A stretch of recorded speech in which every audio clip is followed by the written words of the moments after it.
Welcome to real estate TV. మనం ఈరోజు కడ్తాల్కి ఆనుకొని ఉన్నటువంటి ఆస్పీ రియాలిటీ వారి కొత్త ప్రాజెక్ట్ అవతార్లో మనం ఉన్నాము. సో ఈ ప్రాజెక్ట్కి మనం గతంలో కూడా వచ్చున్నాము.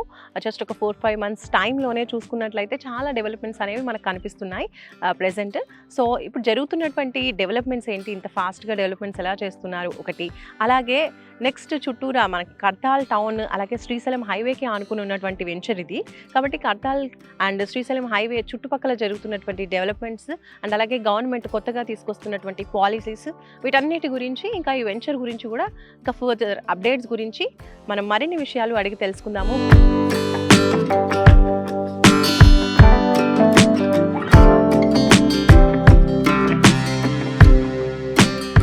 Founder and chairman of Aspi reality projects Prem Chaudhary గారు మనతో పాటు ఉన్నారు. సతో మాట్లాడదాం. నమస్కారం అండి. సో గతంలో వచ్చినప్పటికీ ఇప్పటికీ చూసుకున్నట్లయితే ఈ అవతార్ ప్రాజెక్ట్లో మనకి బాగానే డెవలప్మెంట్స్ అనేవి కనిపిస్తున్నాయండి. చాలా ఫ్యూ మంత్స్ ఆఫ్ టైంలోనే ఫాస్ట్గానే డెవలప్మెంట్స్ జరిగిపోతున్నట్టు అనిపిస్తోంది. సో ఫస్ట్ ఆఫ్ ఆల్ ఇక్కడ జరుగుతున్నటువంటి డెవలప్మెంట్స్ గురించి ఒకసారి చెప్పండి. ఇప్పుడు మీకు లాస్ట్ టైం చెప్పాను టోటల్ 70 acres ఇది. సో ఇప్పుడు ఇది ఫస్ట్ ఫేజ్ 25 acres మనం డెవలప్ చేస్తుంది. లాస్ట్ టైం మీరు వచ్చినప్పుడు అప్పుడే అప్రూవల్ వచ్చింది అనమాట మనకి. సో 3 months లో మనం మాక్సిమం బేసిక్ వర్క్స్ అన్ని కంప్లీట్ చేయగలిగాము. కొంచెం రైనీ సీజన్ అవ్వడం వల్ల కొంత డిలే అవుతుంది ఇప్పుడు. బట్ అదర్వైజ్ టార్గెట్ డిసెంబర్ కల్లా ఈ ప్రాజెక్ట్ మొత్తాన్ని ఫినిష్ చేయాలని మన టార్గెట్. ఇప్పుడు మన రోడ్స్కి సంబంధించి తర్వాత డ్రైనేజ్ సిస్టమ్స్కి సంబంధించిన అయితే అండర్ గ్రౌండ్ వర్క్స్ కంప్లీట్ అయిపోతే తర్వాత మనకు బేసిక్గా పెద్ద వర్క్స్ ఏమి ఉండవు, ఈజీ అయిపోతుంది. ప్లస్ ఇప్పుడు ఇవన్నీ ఏవైతే ఎమ్యూనిటీస్ మనం టార్గెట్ చేసామో ఇవన్నీ కూడా ఫేజ్ వైజ్గా ఇస్తామన్నమాట. ఇనిషియల్గా మనము గవర్నమెంట్ ఏదైతే బేసిక్ డెవలప్మెంట్స్ మనని కండిషన్స్ పెట్టారో అవి కంప్లీట్ చేస్తున్నాం. అఫ్ కోర్స్ నేను లాస్ట్ టైం కూడా చెప్పాను ఇది డిటిసిపి ప్రాజెక్ట్. బట్ మన డెవలప్మెంట్స్ అన్ని అబోవ్ హెచ్ఎండిఏ ఇస్తున్నాం. అంటే ఇందులో అండర్ గ్రౌండ్ ఎలక్ట్రిసిటీ వస్తుంది, under ground drainage system, under ground water system, even lights కూడా అన్ని సోలార్ ఇస్తున్నాం. సో బికాస్ 25 years మనకు లైవ్ ఉంటుంది సోలార్. అండ్ ఎమ్యూనిటీస్ కూడా మీరు అంతకు ముందు కూడా చెప్పారు, చాలా మంచి ఎమ్యూనిటీస్ పరంగా మీరు చెక్ చేసుకోవచ్చు. ఇప్పుడు ఈ మొత్తం ఎమ్యూనిటీస్ బహుశా మీకు ఈ చుట్టుపక్కల అయితే ఎవరు ఇవ్వలేదు. మనకు ఒకవేళ కాంపిటీటర్ ఎవరైనా ఉంటే ఏరియాలో మ్యాక్ ప్రాజెక్ట్ అని ఉంది, అదే మన కాంపిటీటర్. గెస్ట్ రూమ్స్ ఇస్తున్నాము ఒక 10 పార్క్స్. ఇప్పుడు ఆల్రెడీ అద్వైత్లో మనం ఎలాగైతే డెవలప్ చేసామో అలాగే చేస్తున్నాము. క్లబ్ హౌస్ ఒకటి కొంచెం మంచి అందరికి సరిపోయే విధంగా 15,000 square feet. ఈ మల్టీపర్పస్ ఫంక్షన్ హాలు, ఈ యాంఫీ థియేటర్ మాత్రం ఫస్ట్ టైం అండి, ఇంత మట్టికి ఎవరు ఇవ్వలేదు. So this is something new one.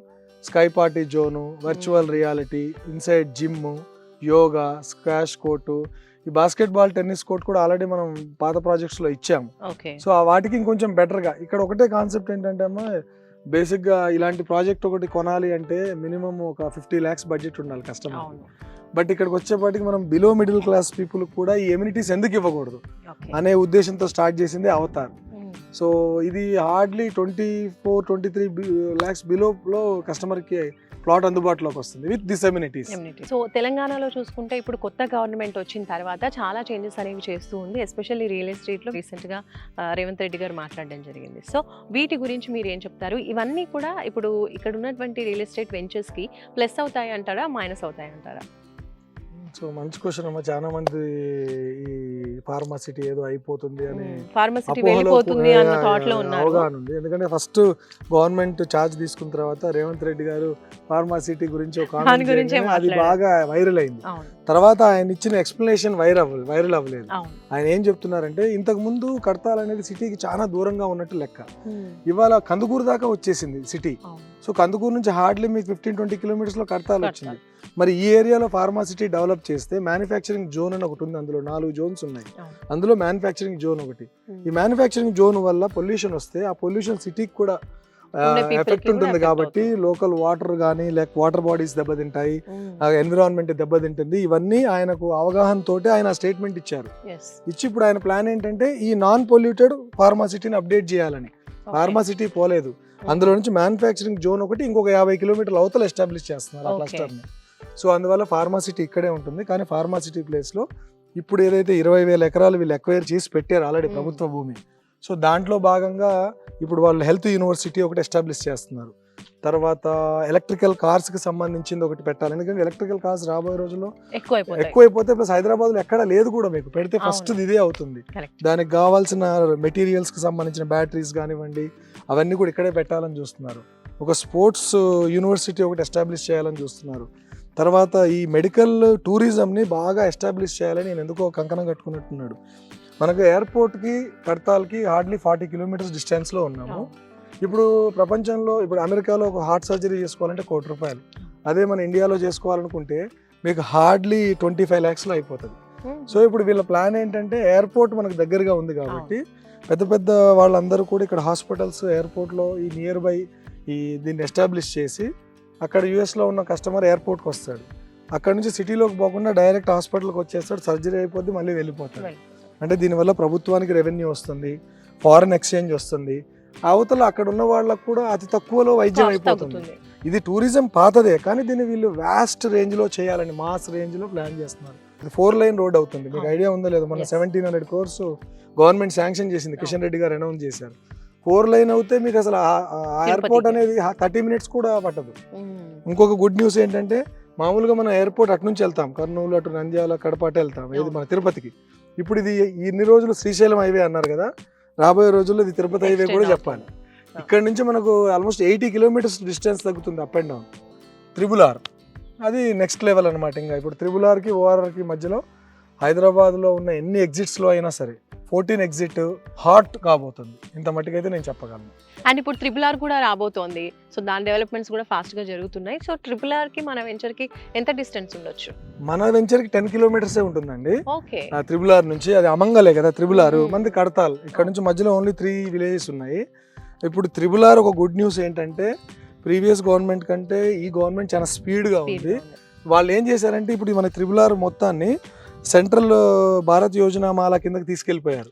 So మనకు చాలా ఎక్స్పెండిచర్ గవర్నమెంట్కి తగ్గుతుంది. ఇంతకుముందు స్టేట్ గవర్నమెంట్ సెంట్రల్ గవర్నమెంట్ కలిపి ఇన్వెస్ట్ చేయాల్సి వచ్చేది, ఇప్పుడు మేజర్ ఇన్వెస్ట్మెంట్ సెంట్రల్ గవర్నమెంటే పెడుతుంది. సో రెండు నార్త్ అండ్ సౌత్ రెండు భాగాలు కలిపి సెంట్రల్ గవర్నమెంట్ టేక్ ఓవర్ చేసింది. నేషనల్ హైవే అథారిటీ కింద కూడా దీన్ని అటాచ్ చేస్తున్నారు. సో ఇప్పుడు మనము అవతార్ గురించి మాట్లాడుకుందాం. ఆస్పి రియాలిటీ వారి లేటెస్ట్ వెంచర్ అవతార్లో ప్లాట్ సైజెస్ అండ్ ప్రైజెస్ అలాగే లోన్ ఫెసిలిటీస్ ఏమైనా ఉన్నాయా?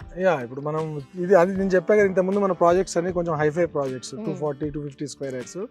ఇందులో నార్మల్ కామన్ మ్యాన్ కి మిడిల్ క్లాస్ కి అందుబాటులో ఉండాలనే ఉద్దేశంతో చేసింది. ఇది 167 square yards నుంచి మీకు ఆల్మోస్ట్ 220 square yards దాకా ఉన్నాయి. ఇందులో ఆల్మోస్ట్ 167 square yards అన్ని బుకింగ్ అయిపోయాయి, 187 కూడా 50% అయిపోయాయి. ఎందుకంటే మా ప్రీవియస్ క్లయింట్స్ ఆ డెవలప్మెంట్ చూశాక అక్కడ బడ్జెట్ చాలా ఎక్కువ, మన లేమూరు పాత అద్వైతలో.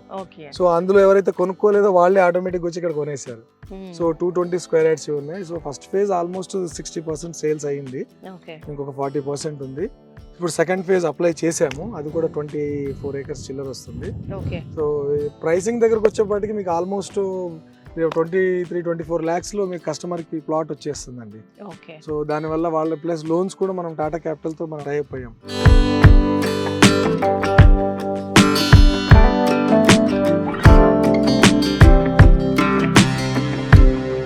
సో ప్రేమ్ చౌదరి గారు, ఇందాక మీరు చెప్పారు మేము డిటిసిపి వెంచర్ అయినప్పటికీ కూడా హెచ్ఎండిఏ లెవెల్లో డెవలప్మెంట్స్ అనేవి ఇస్తున్నాము, అలాంటి మెజర్స్ అనేవి తీసుకుంటున్నాము అన్నారు.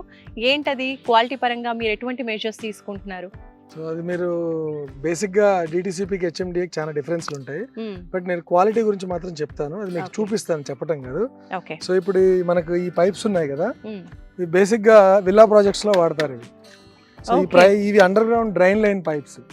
మనం చాలా చోట్ల అండర్ గ్రౌండ్ డ్రైన్ లో క్లే పైప్స్, మట్టి పైపులు వాడతారు, but we are using this synthetic pipes అనమాట ఇవి. సో ఇది కూడా బ్రాండెడ్ ఇవి పైప్స్. సో ఈ పైప్ వాడటం వల్ల మీకు కింద డ్రైనేజ్ లీక్ అవ్వటము, లేకపోతే డ్రైనేజ్ చాలా చోట్ల మనం చూస్తుంటాం కదా లీకేజ్ అవ్వటము. సో ఇవి వాటర్ పైప్స్. ఓకే, సో ఈ థిక్నెస్ కానీ ఆల్మోస్ట్ మీకు అంతా అండర్ గ్రౌండే ఇస్తున్నాం మనం. ఇలాంటి పైప్స్ మీకు బేసిక్గా డిటిసిపిలో ఎవరు వాడరు. కారణం ఏంటంటే ఈ పైప్ చూడండి, ఇది ఫిక్సింగ్ చూడండి, ఇది ఎంత బాగా ఫిక్స్ చేశారు. నార్మల్గా అయితే ఇలా ఉండదు, ఇది వాటర్ పైప్, ఇది మీకు 100 years గ్యారంటీడ్ అనమాట. సో దీన్ని టెక్నికల్గా వాళ్ళు ఫిక్సింగ్ ఒక మెథడ్ యూజ్ చేస్తారు. అంటే ప్రతి దాంట్లో కూడా ఒక విల్లా లాగా ఎలా ఉంటుంది అలా, ఇవన్నీ కూడా మిషన్ మేడ్ కర్వింగ్ స్టోన్స్ మీకు ఈ మొత్తం మనం ప్లేసింగ్ చేసేవి. అంటే ప్రతి దాంట్లో కూడా ఆ క్వాలిటీ అనేది మీకు లాంగ్ టైం ఉంటుంది. మీకు ఇప్పుడు ఇది మనకు సోలార్ పోల్, ఇందాక మీకు చెప్పాక సోలార్ లైట్ అని. సో ఇది సోలార్ పోల్. సో మీకు ఇంకా థిక్నెస్ వస్తుంది. ఇది యాక్చువల్గా శాంపిల్ వచ్చింది, ఈసారి స్క్వేర్లో తీసుకుంటున్నాం మనం. సో ఇది సోలార్ పోల్, లైటింగ్ అది ఆటోమేటిక్గా 2 days వస్తుంది లైటింగ్. సో మనకు 5 years వారంటీ ఉంటుంది. సో ఇట్లా ఈ మెటీరియల్స్ అన్నీ మీకు లైవ్లో కనపడుతున్నాయి కదా. సో ఇవన్నీ మనం అండర్ గ్రౌండ్లో వాడేవి అనమాట. ఆ వెనక రెడ్ పైప్స్ ఉన్నాయి కదా, అవన్నీ ఎలక్ట్రికల్ పైప్స్ అనమాట, ఎలక్ట్రికల్ కేబుల్స్ రన్ అవుతాయి. సో ఎవరైనా మనం వెంచర్ కంప్లీట్ అయిపోయాక వర్క్ ఇల్లు కట్టుకోవాలనుకుంటే ఇమీడియట్గా కట్టుకోవచ్చు.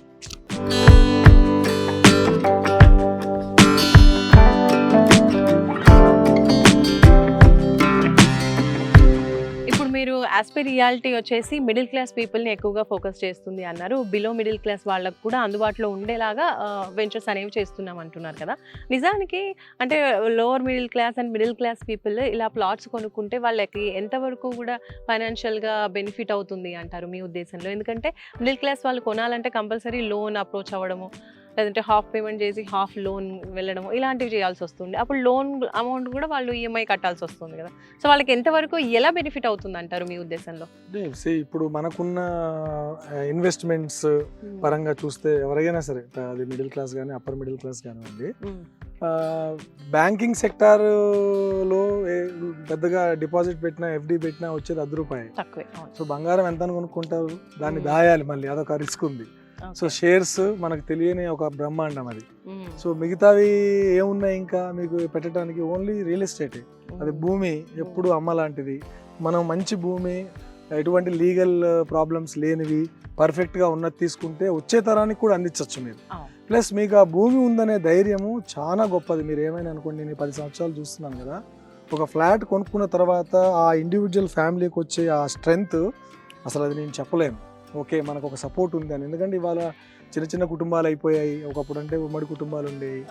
ఏదో ఒక ధైర్యం అంటే అది భూమే ఈరోజు. సో ఆ విధంగా చూస్తే మా కంపెనీ యాస్పీ రియాలిటీ ట్యాగ్ లైనే wealth creators. So we create wealth in second way. So plot దగ్గరకు వచ్చేపాటికి నేనేమంటానంటే, ఇవాళ గజానికి మన దగ్గర 1 yearలో 30 to 40% అప్రిషియేషన్ అవుతుందండి. సపోజ్ మీరు ఒక 15,000 పెట్టి కొన్నారు అని అంటే మీకు ఒక 4-5 ఒక సంవత్సరం తిరిగే లోపు గజానికి లాభం వస్తుంది. అది మినిమం అయిపోయింది వాళ్ళ రియల్ ఎస్టేట్లో. కానీ మీరు కొనుక్కునే ఆ ప్లాట్ కనుక రాంగ్ పీపుల్ చేతుల్లోనో, అప్రూవల్ సరిగ్గా లేకుండా, రెరా లేకుండా ఎవరినో నమ్మి కొనుక్కొని అది కేసు అయ్యి, అది మనకు that is wrong way. Proper company ఏదైనా ఎక్కడైనా మీరు ఏ ఏరియాలో ఉంటారో ఆ ఏరియాలో ఒక మంచి కంపెనీని చూస్ చేసుకోండి. ఆ కంపెనీ బ్యాక్గ్రౌండ్ చెక్ చేయండి, బ్యాక్గ్రౌండ్లో పాత ప్రాజెక్టులను చూడండి. అప్పుడు మాత్రమే మీరు అది లీగల్ ఒపీనియన్ కూడా చాలా ఇంపార్టెంట్. మళ్ళీ చెప్తున్నాను, మన బర్త్ సర్టిఫికేట్ మనకి ఎలాగో భూమికి లీగల్ ఒపీనియన్ అలాగా. లీగల్ ఒపీనియన్ లేకుండా మీరు ప్లాట్ కొని ఎవరిని అనద్దు. ఆ లీగల్ ఒపీనియన్కి మా అంటే 10,000 ఖర్చు అవుతుంది. దానివల్ల మీకు సర్టిఫైడ్ ప్రాపర్టీ దొరుకుతుంది. బ్యాంకర్ దగ్గర లోన్ వస్తుందంటే గుడ్డిగా కొనొచ్చు. ఇంకా లోన్ రావట్లేదు అంటే ఒకసారి చెక్ చేసుకోండి. అది ఒకటి చాలా ఇంపార్టెంట్. ఎందుకంటే ఒక మిడిల్ క్లాస్ పర్సన్ అన్ని తిరిగి ఎక్కువ కనుక్కోలేడు కదమ్మా. అలా ప్లాట్ కొంటే ఒక 200 గజాల ప్లాట్ అనుకున్నారనుకోండి, ఒక సంవత్సరానికి ఒక 3,000 నుంచి 4,000 పెరిగిన గజానికి ఆల్మోస్ట్ మీకు 6 నుంచి 7 లక్షల రూపాయలు ప్రాఫిట్ అన్నట్టేగా. మీరు ఇదే డబ్బులు తీసుకెళ్లి ఎక్కడన్నా పెడితే అంత వస్తుందని గ్యారెంటీ రాదు. అసలు ఆ డబ్బులు రాకపోతే ఉన్నది పోద్ది, ఇంకోటి పోద్ది. కనీసం ఇక్కడ భూమి అన్నా ఉంటుంది కదా మీ పేరు మీద అవసరానికి. సో ఆ రూపంలో చూసినప్పుడు ఖచ్చితంగా మనకు ఉపయోగపడేదే. మిడిల్ క్లాస్ ఫ్యామిలీస్ కరెక్ట్గా కనుక యూజ్ చేసుకుంటే భూమి ఎప్పటికైనా సరే మనని కాపాడుతుంది. భూదేవి ఎవరిని మోసం చేయదు. మనమే భూమిని రాంగ్ వే ఆఫ్ హ్యాండిల్ చేస్తున్నాము. కాబట్టి middle class people minimum expected profits 30 to 45% అనేది ఇవాళ కామన్ అనమాట. ప్రేమ్ చౌదరి గారు, మీరు ఇందాక చెప్పారు ఎమ్యూనిటీస్ అన్నీ కూడా చాలా వరకు రియల్ ఎస్టేట్ కంపెనీస్ ఇలాగే స్టార్టింగ్ అప్పుడు లేదంటే ప్లాట్స్ సేల్ చేసుకోవాలన్నప్పుడు బోల్డ్ అని ఎమ్యూనిటీస్ ఇస్తున్నాము అని చెప్తూ ఉంటారు. అన్నీ కూడా మేము చేస్తామంటారు. కానీ ఫైనల్లీ వన్స్ ప్లాట్స్ అని సేల్ అయిపోయిన తర్వాత వాళ్ళు ఇంకా అక్కడ నుంచి వెళ్ళిపోతారు. ఇంకా ఎలాంటి ఎమ్యూనిటీస్ కానీ ప్రొవైడ్ చేయరు. కొన్న కస్టమర్స్ వాళ్ళ చుట్టూ తిరగలేక వాళ్ళు ఇబ్బందులు పడుతూ ఉంటారు. కాబట్టి మీరు స్ట్రైట్ ఫార్వర్డ్గా చెప్పండి, మీరు అన్న ఎమ్యూనిటీస్ అన్నీ కూడా ఎప్పటి వరకు ఇవ్వగలరు, షూర్గా ఇవ్వగలరా కస్టమర్స్కి? మార్కెట్లో 70% పీపుల్ అలాగే ప్లాట్లు అమ్ముకొని వెళ్ళిన వాళ్ళు చాలా మంది ఉన్నారు. నేను అగ్రీ. బట్ అలాగని అందరినీ ఆ కోవ కట్టకండి. దానికి ఎగ్జాంపుల్ నేను చూపించగలను. మా సైట్లోనే మేము ప్రీవియస్గా ప్రాజెక్ట్స్కి ఏవైతే మేము ప్రామిస్ చేసామో అవి మీరు వచ్చి చూడొచ్చు. ఇప్పుడు లేమూరు దగ్గర మనం 35 acres అద్వైత్ ఉంది. ఇందులో చూపిన స్విమ్మింగ్ పూల్, క్లబ్ హౌస్, ఆ sports, parks, kid area, basket ball, tennis court, ఇవన్నీ కూడా అక్కడ రెడీగా ఉన్నాయి మీరు. సో నిజంగా చేయని వాళ్ళం అయితే అక్కడ కూడా చేయకూడదు కదా, అది ఓన్లీ 35 acres. ఇది 70 acres ప్రాజెక్ట్ అంటే ఇది ఇంకెందుకు వదిలేస్తాం. సో బేసిక్గా ఎమ్యూనిటీస్ చేస్తాం, కానీ దానికి మీరు తొందరపడకూడదు. ఏంటంటే ఎమ్యూనిటీస్ అనేవి last part of the project. మీరు రోడ్లు వేయంగానే ఆ ఎమ్యూనిటీ కట్టు అంటే కుదరదు. ఎందుకంటే మాకు ఫైనల్ అప్రూవల్ రాకుండా మేము ఏదైనా యాక్టివిటీ చేసామనుకోండి, మాకు డిటిసిపి వాళ్ళు పెనాల్టీ వేస్తారు. అందుకని మేము డిటిసిపికి సంబంధించిన ప్రాజెక్ట్ అంతా వాళ్ళ రిక్వైర్మెంట్స్ కంప్లీట్ అయిపోయిన తర్వాత మేము ఫైనల్ అప్రూవల్ తీసుకుంటాం వాళ్ళ దగ్గర. అప్పుడు మాత్రమే మేము ఈ ఎమ్యూనిటీస్ ఎక్స్ట్రా బిల్డప్ చేయాలి. లేకపోతే మీకు స్క్వేర్ ఫీట్ కింద అని చెప్పి పెనాల్టీ వేస్తారు. మరి ఆ డబ్బులు ఎవరు కట్టాలి ఆ పెనాల్టీలు? సో అలాగని ఇప్పుడు మేము చేసిన ప్రీవియస్ ప్రాజెక్ట్స్ ని చెక్ చేయమనండి. మేము చేసామో లేదో కనపడుతుంది కదా. సో దీనికి కూడా మేము ఏవైతే ప్రామిస్ చేస్తున్నామో ల్యాండ్ స్కేపింగ్ ఇవన్నీ కూడా మీకు టైం, నేను ఇప్పుడు ఈ 3 phases ఉంది కదా, ఫస్ట్ ఫేజ్ ఇప్పుడు అయిపోతుంది డిసెంబర్కి. సో సెకండ్ ఫేజ్ నాకు తెలిసి third phase next December complete అయిపోతుంది. అప్పటిలోపు కొన్ని ఎమ్యూనిటీస్ రెడీ అవుతాయి. ఎట్లా పార్క్, బాస్కెట్ బాల్, ఇట్లా ల్యాండ్స్కేపింగ్ ఉన్నాయి. But club house, swimming pool, guest rooms ఇలాంటివన్నీ మాత్రం అవి 2 సీసీ వర్క్స్ ఏమున్నా కానీ total project final approval clear అయిన తర్వాతనే మనం స్టార్ట్ చేస్తాం. సో మీకు అదేమైనా డౌట్ ఉంటే మా ప్రీవియస్ ప్రాజెక్ట్స్కి వెళ్తే మీకు నిజంగా ఈ కంపెనీ చేస్తుందా లేదా అని కూడా అర్థమవుతుంది, తెలుస్తుంది. Right, thank you Prem Chaudhary గారు, చాలా క్లియర్గా ఎక్స్ప్లెయిన్ చేశారు. ఒకటి అండ్ కస్టమర్స్కి కొనాలి అన్న స్టార్టింగ్ పాయింట్లో వచ్చేటువంటి కొన్ని డౌట్స్, అలాగే ఎలాంటి జాగ్రత్తలు తీసుకోవాలి, ఇలా టోటల్గా రియల్ ఎస్టేట్కి సంబంధించి ఆస్పీ రియాలిటీ అవతార్ ప్రాజెక్ట్ గురించి, అలాగే ఇక్కడ కాకపోయినా ఎక్కడ కొనాలన్నా ఒక కస్టమర్ ఎలా చూస్ చేసుకోవాలి అన్న విషయాలు కూడా చాలా అర్థమయ్యే విధంగా వాళ్ళకి చాలా యూస్ఫుల్ అయ్యేటువంటి బోల్డ్ అనే విషయాలు తెలియజేశారు. మీ అనుభవానికి సంబంధించి మీ అనుభవాన్ని యూజ్ చేసుకుని చాలా మంచి ఇన్ఫర్మేషన్ అయితే కస్టమర్స్కి ఈరోజు ఇచ్చారండి. Thank you so much. నా వైపు నుంచి కూడా మీ రియల్ ఎస్టేట్ టీవీకి ధన్యవాదాలు. రియల్ ఎస్టేట్ టీవీ నేను కోరుకునేది నిజాలు, రియల్ ఎస్టేట్లో జరిగే నిజాలని దయచేసి బయటికి తీసుకెళ్ళండి. ఇవాళ కస్టమరు దృష్టిలో రియల్ ఎస్టేట్ ఒకటే కాస్త రూపాయి సంపాదించేది అని అందరికీ అర్థమైపోయి తెలియక అక్కడ ఇక్కడ పెట్టి చాలా మంది కూడా ఇబ్బందులు పడుతున్నారు. అలాంటి వాళ్ళని ప్రాపర్గా గైడ్ చేయాలని, ఇంకా మీ టీవీ చాలా ఎదగాలని కోరుకుంటున్నాను. సో చాలా ధన్యవాదాలు నా ఇంటర్వ్యూ తీసుకున్నందుకు. సర్వే జన సుఖినో భవంతు. Thank you so much. ఈ ఇన్ఫర్మేషన్ అంతా కూడా మీ అందరికీ బాగా యూజ్ అవుతుందని అనుకుంటున్నాను. మామూలుగా డబ్బులు ఇచ్చినా కూడా ఇలాంటి యూస్ఫుల్ ఇన్ఫర్మేషన్ అయితే బయట దొరకదని నేను అనుకుంటున్నాను, నిజంగా నా ఎక్స్పీరియన్స్ ప్రకారం. కాబట్టి సో ఒకసారి మీరు ఆస్పీ రియాలిటీ వాళ్ళ ప్రాజెక్ట్స్ అనేవి చెక్ చేయండి. ప్రెసెంట్ ప్రాజెక్ట్స్, అలాగే అంతకుముందు జరిగినటువంటి ప్రాజెక్ట్స్ కూడా చెక్ చేయండి. Middle class and lower middle class పీపుల్కే ఎక్కువగా వీళ్ళు ఫోకస్ చేస్తూ ప్రాజెక్ట్ అనేది డెవలప్ చేస్తూ ఉన్నారు. 23 lakhsలో ఇప్పుడు అవతార్లో ప్లాట్స్ అనేవి అవైలబుల్గా ఉన్నాయని చెప్తున్నారు. కాబట్టి మీ రిక్వైర్మెంట్స్ ప్రకారం కంపల్సరీ ఈ ప్లాట్ ఉందంటే కళ్ళు మూసుకొని కొనుక్కోవచ్చు. ఒకసారి మీరు కూడా క్రాస్ చెక్ చేసుకోండి. ఇంకా ఫర్దర్ ఇన్ఫర్మేషన్ ఏమైనా కావాలి, ఇంకా ఈ అవతార్ కాకుండా ఇంకా వేరే ప్రాజెక్ట్స్ కూడా ఉన్నాయి కదా వీళ్ళవి, ఆ ప్రాజెక్ట్స్కి సంబంధించిన డీటెయిల్స్ కూడా కావాలి అనుకుంటే స్క్రీన్ పైన కనిపించే నెంబర్స్కి కాల్ చేయండి, ఫర్దర్ ఇన్ఫర్మేషన్ తెలుసుకోండి. ఇలాగే మరొక మంచి వెంచర్తో మళ్ళీ రియల్ ఎస్టేట్ టీవీలో మళ్ళీ కలుసుకుందాం.